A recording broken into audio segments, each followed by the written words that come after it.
వ్యవసాయ శాఖ మార్చులు పెద్దలు శ్రీ తుమ్మల నాగేశ్వరరావు గారికి, కార్యక్రమానికి ముఖ్య అతిథిగా విచ్చేసినటువంటి గౌరవ రాష్ట్ర ముఖ్యమంత్రి వర్యులు శ్రీ రేవంత్ రెడ్డి గారికి,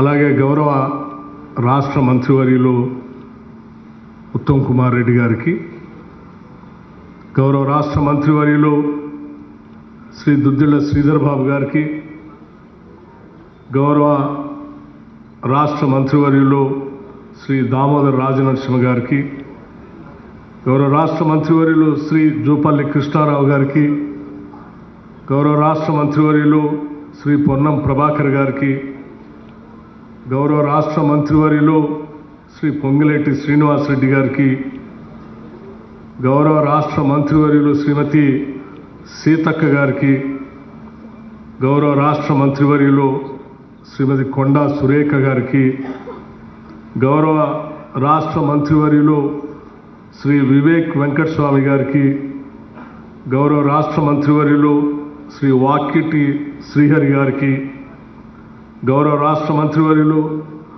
శ్రీ లక్ష్మణ్ కుమార్ గారికి, గౌరవ planning board vice chairman Shri Chinnareddy గారికి, అట్లాగే గౌరవ పార్లమెంటు సభ్యులు డాక్టర్ మల్లు రవి గారికి, అనిల్ కుమార్ యాదవ్ గారికి, శ్యామల్ కిరణ్ రెడ్డి గారికి, నా తోటి సహచర శాసనసభ్యులకి, శాసన మండలి సభ్యులకి, గౌరవ రాష్ట్ర ప్రభుత్వ విప్ మహేందర్ రెడ్డి గారికి, ఇంకా వేదిక మీద ఉన్నటువంటి అగ్రికల్చర్ యూనివర్సిటీ వైస్ ఛాన్సలర్ గారికి, వివిధ ప్రాంతాల నుంచి ఇక్కడికి వచ్చేసినటువంటి రైతు సోదరులందరికీ, మిత్రులారా, మీ అందరికి కూడా ముందుగా నా హృదయపూర్వకమైనటువంటి నమస్కారాలు. ఈనాటి ఈ కార్యక్రమం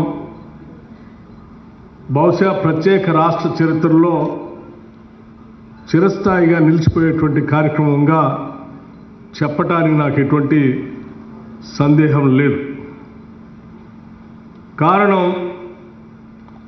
ఇప్పుడే వ్యవసాయ శాఖ మంత్రి గారు చెప్పినట్టు ఈ ప్రభుత్వం పూర్తిగా రైతు పక్షపాతి ప్రభుత్వం. కాంగ్రెస్ అంటేనే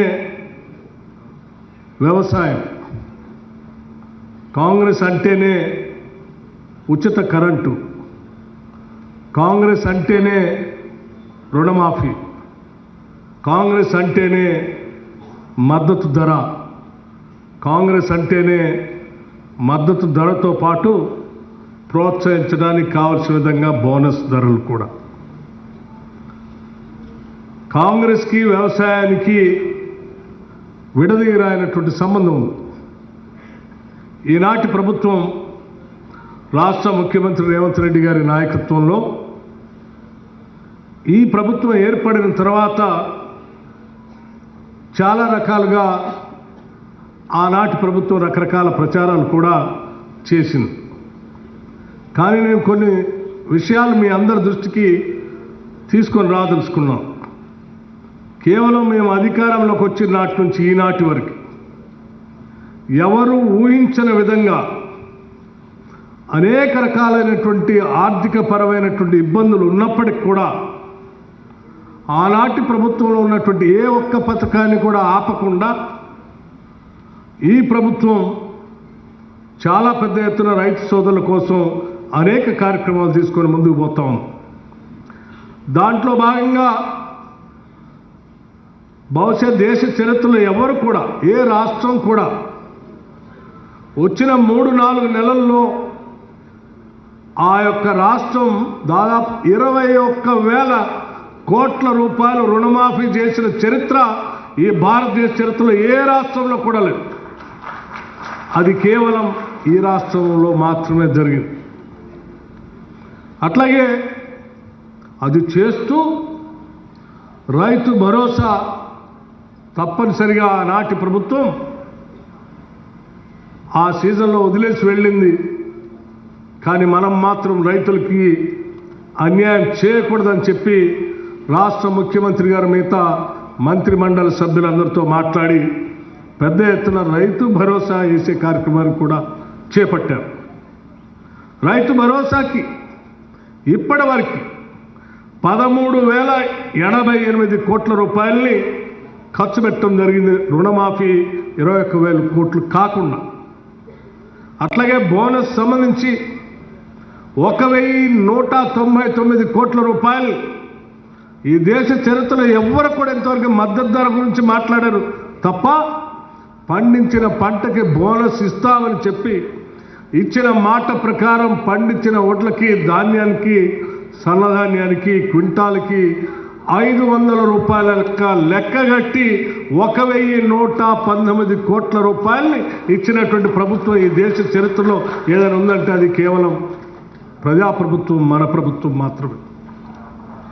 అట్లాగే ఇన్సూరెన్స్ సంబంధించి గత ప్రభుత్వాలు పూర్తిగా మర్చిపోయినటువంటి కార్యక్రమాన్ని ఈ ప్రభుత్వం బాధ్యతగా తీసుకొని దాదాపు 2,181 కోట్ల రూపాయలు ఇన్సూరెన్స్ కోసం రైతుల పక్షాన్ని రాష్ట్ర ప్రభుత్వం చెల్లించడం జరిగింది. అట్లాగే 10 సంవత్సరాలు నేను చూశాను. ప్రతిపక్ష నాయకుడిగా ఈ రాష్ట్రంలో ఎక్కడైనా పంట నష్టం జరిగితే మేమందరం వెళ్ళి చూసేవాడు. ముఖ్యమంత్రిని ఆనాటి ప్రభుత్వాన్ని డిమాండ్ చేసేవాడు. రైతుల పక్షాన జరిగినటువంటి పంటకి నష్టం ఇవ్వాలని చెప్పి అనేక సందర్భాల్లో మేము డిమాండ్ చేసినప్పుడు కూడా ఆనాటి ఉమ్మడి రాష్ట్రంలో కాంగ్రెస్ ప్రభుత్వాలు ఎప్పుడు పంట నష్టం జరిగినా వెంటనే ప్రభుత్వాలు ఎన్యూమరేట్ చేసి లెక్కగట్టి ఆ పంటకి నష్టపరిహారాన్ని ఇచ్చేటువంటి పరిస్థితులను గుర్తు చేసి కూడా డిమాండ్ చేస్తే కూడా ఆనాటి ప్రభుత్వం ఏ ఒక్క సంవత్సరం కూడా పంట నష్టపరిహారం గురించి ఆలోచన చేయలేదు. కాంగ్రెస్ పార్టీ అధికారంలోకి రాగానే ఆనాటి కాంగ్రెస్ ప్రభుత్వాలు ఏ రకంగా అయితే చేశాయో తిరిగి మళ్ళీ ఈ రాష్ట్రంలో పంటకు నష్టం జరిగితే ఆ నష్టాన్ని అంచనా వేసి దాదాపు 260 కోట్ల రూపాయలు పంట నష్ట పరిహారం చేసింది కూడా మన ప్రభుత్వమే. ఇది తిరిగి మళ్ళీ మనం మొదలుపెట్టాం. అట్లాగే రాష్ట్రంలో రైతాంగ సోదరుల కోసం దాదాపు 29 లక్షల పంప్ సెట్లకి పవర్ సబ్సిడీ పేరు మీద ఇప్పటికి 16,691 కోట్ల రూపాయల్ని ఆర్థిక శాఖ, కరెంటు శాఖకి నిధులు చెల్లించింది రైతుల తరఫున. అట్లాగే ఇరిగేషన్ సంబంధించి ఒక 11,000 కోట్ల రూపాయలు ఖర్చు చేశాం. మొత్తంగా మన పార్టీ, మన ప్రభుత్వం, ఈ ముఖ్యమంత్రి రేవంత్ రెడ్డి గారి నాయకత్వంలో వచ్చినటువంటి ఇందిరమ్మ ప్రభుత్వం ఈనాటి వరకు ఇప్పుడే మన తుమ్మల నాగేశ్వరరావు గారు చెప్పినట్టు ఈనాటి వరకు దాదాపు 70,000 కోట్ల రూపాయలు రైతుల కోసం ఖర్చు పెట్టాం. రాబోయే సంవత్సరాల్లో కూడా మొత్తం 5 సంవత్సరాల్లో రైతుల కోసం దాదాపు 3.5 లక్షల రూపాయలు ఖర్చు పెట్టే విధంగా ముందుకు పోతున్నామని చెప్పి మీ అందరికీ నేను సవినయంగా మనవి చేస్తా ఉన్నాను. 3.5 లక్షల కోట్లు, 3.5 లక్షల కోట్ల రూపాయల్ని ఖర్చు పెట్టబోతా ఉన్నాం. ఇది రైతుల కోసం ఈ ప్రభుత్వం తీసుకున్నటువంటి కార్యక్రమం. ఇంత పెద్ద ఎత్తున రైతుల కోసం కార్యక్రమాలు తీసుకొని పోతూ ఈరోజు మళ్ళీ ఒక చారిత్రాత్మకమైన నిర్ణయం తీసుకొని ఈరోజు అగ్రికల్చర్ యూనివర్సిటీలో రైతాంగ సోదరులందరినీ ఇక్కడ కూర్చోబెట్టి రాష్ట్ర వ్యాప్తంగా ఉన్నటువంటి లక్షలాది మంది రైతాంగ సోదరులకు ఇక్కడ నుంచి మాట్లాడుతూ ఒక చారిత్రాత్మకమైన నిర్ణయం తీసుకోబోతా ఉన్నాం. ఆ నిర్ణయం ఏంటంటే ఈ రాష్ట్రంలో ఉన్నటువంటి రైతాంగ సోదరులకు సంబంధించినటువంటి అన్ని వ్యవసాయ యోగ్యమైనటువంటి భూములన్నిటికీ 1,49,39,111 ఎకరాలకి పూర్తి స్థాయిలో రైతు భరోసా సంబంధించి వారి అకౌంట్లో డబ్బులు వేసేటువంటి కార్యక్రమాన్ని మీ అందరి సమక్షంలో ఈరోజు ముఖ్యమంత్రి గారు ఇక్కడ నుంచే కంప్యూటర్లో నొక్కి వారి అకౌంట్ల అందరికీ డబ్బులు వేసేటువంటి కార్యక్రమాన్ని ఈరోజు ఇక్కడ నుంచే చేస్తా ఉన్నాం. పూర్తి స్థాయిలో ఎకరం కాదు, 2 ఎకరాలు కాదు, 5 ఎకరాలు కాదు, ఈ రాష్ట్రంలో రైతులు పండించే ప్రతి ఎకరానికి, అది ఎన్ని ఎకరాలు ఉన్నా ఆ ఎకరాలన్నిటికీ కేవలం అది కూడా నెలలు తీసుకోవట్లేదు. మేము నెలల తరబడి కూడా తీసుకోదలుచుకోలేదు. రైతులకు ఇచ్చిన మాట ప్రకారం నిలబడాలనేటువంటి ఆలోచనతో ఎన్ని సమస్యలు ఉన్నప్పటికి కూడా ఇప్పుడే కేబినెట్ సమావేశం నిర్ణయం చేసుకొని, ఆ సమావేశంలో ముఖ్యమంత్రి గారు, మంత్రి మండలి సహచర సభ్యులందరూ కూడా నిర్ణయం చేసుకొని కేవలం 9 రోజుల్లో మాత్రమే, కేవలం 9 రోజుల్లో ఈ రాష్ట్రంలో ఉన్నటువంటి రైతులందరికీ అకౌంట్లో డబ్బులు వేయాలనేటువంటి ఒక నిర్ణయం తీసుకొని, ఒక చారిత్రాత్మకమైనటువంటి నిర్ణయం తీసుకొని, ధైర్యంతో కూడినటువంటి నిర్ణయంతో ఈరోజు మీ ముందుకు వచ్చాం. ఇక్కడ నుంచే ముఖ్యమంత్రి గారు మాట్లాడటం మరుక్షణం నుంచే వారు మాట్లాడి వారు ఇక్కడి నుంచే ఆ మీటను నొక్కుతారు.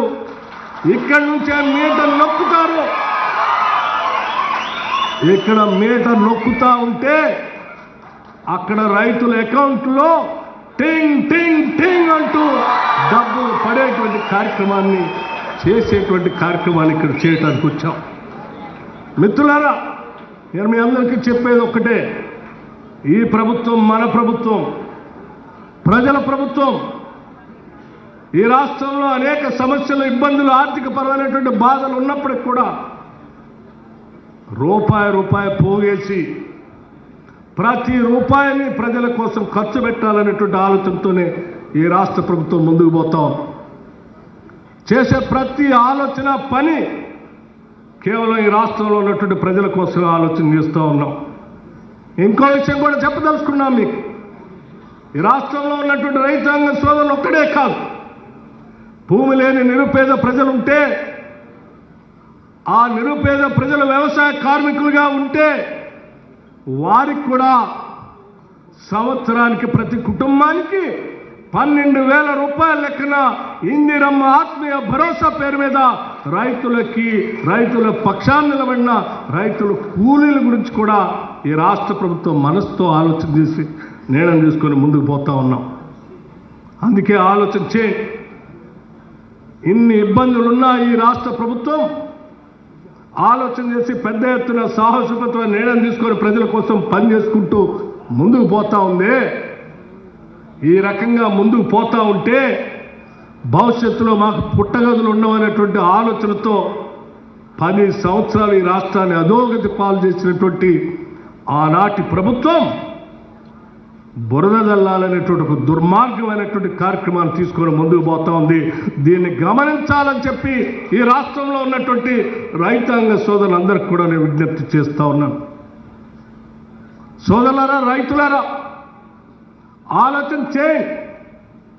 మన కోసం ఈనాటి ప్రభుత్వం నిటారుగా నిలబడి, వారికి అనేక ఇబ్బందులు ఉన్నప్పుడు కూడా మనకిచ్చిన మాట ప్రకారం కేవలం 9 రోజుల్లోనే ఉన్న ఎకరాలన్నిటికి కూడా రైతు భరోసా ఇచ్చే కార్యక్రమం తీసుకొని ముందుకు పోతా ఉంది. అటువంటి ప్రభుత్వాన్ని అరచేతిలో పెట్టుకొని ఆశీర్వదించి నిలబెట్టుకొని అవాకులు చవాకులు మాట్లాడి బురద జల్లేటువంటి వారికి బుద్ధి చెప్పాల్సినటువంటి అవసరం కూడా ఉందని చెప్పి నేను మీ అందరికీ విజ్ఞప్తి చేస్తా ఉన్నాను. ప్రజలకు మేలు జరుగుతూ ఉంటే చూడలేనటువంటి ప్రభుత్వం ఆనాటి ప్రభుత్వం. ప్రజలకి వాళ్ళకి కావాల్సినటువంటి సహాయ సహకారాలు అందిస్తూ ఉంటే కళ్ళల్లో నిప్పులు పోసుకొని అడ్డగోలుగా మాట్లాడేటువంటి ఆ నాయకత్వానికి నేను ప్రత్యేకంగా చెప్పాల్సినటువంటి అవసరం లేదు. వాళ్ళే చెప్పారు. అక్కడ ఉన్నటువంటి వాళ్ళంతా కూడా దెయ్యాలని, ఆ దెయ్యాలు ఈరోజు వికటాట్టహాసం చేసి గ్రామాల్లోకి వచ్చి మాట్లాడేటువంటి కార్యక్రమం చేస్తూ ఉంటారు. రైతులుగా నేను మీ అందరికీ ఒకటే విజ్ఞప్తి చేస్తా ఉన్నాను. ఊరు పొలిమేరల్లో కూడా దెయ్యాల్ని రానియొద్దు. గ్రామాలు సుభిక్షంగా ఉండాలి, పంటలు బాగా పండాలి, రైతన్నలు బాగా ఉండాలని చెప్పి మీ అందరికీ నేను సవినయంగా మనవి చేస్తూ, ఈ చేసేటువంటి ఈ కార్యక్రమానికి మాకు మీ ఆశీర్వచనాలు, మీ దీవెనలు మెండుగా ఉంటే ఇంకా ధైర్యంగా రైతుల కోసం ఇంకా పెద్ద ఎత్తున చేసే కార్యక్రమాలు చేస్తామని చెప్పి మీ అందరికీ నేను మరొక్కసారి సవనీయంగా మనవి చేస్తూ ఈ సంవత్సరం ఇప్పటికే 70,000 కోట్లు ఖర్చు పెట్టాం. రాబోయే రోజుల్లో